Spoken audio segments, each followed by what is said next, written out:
Unang araw ng pasok pero bad news ang nadatnan ng magkakapatid matapos masunog ang kanilang bahay sa Purok 5, Barangay Salvacion, Matalam, Cotabato, umaga kahapon. Kinilala ang may-ari ng bahay na isang Seding Zaragoza na wala sa bahay nang mangyari ang insidente habang nasa paaralan naman ang kanyang mga anak sa unang araw ng pasok kahapon. Makikita sa video na in-upload ng netizen na si Mary Grace Magdo ang unti-unting paglamon ng apoy sa naturang bahay.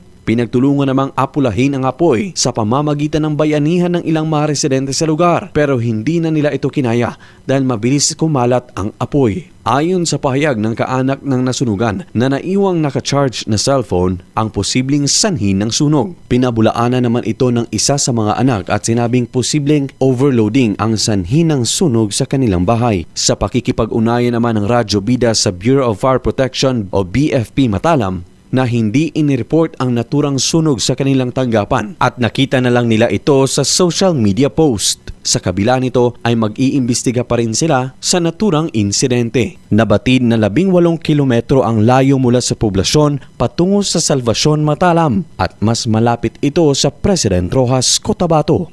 Tanging mga suot na damit ang naiwang gamit ng magkakamag-anak kaya sila ay humihiling ng tulong para sa kanilang panimula.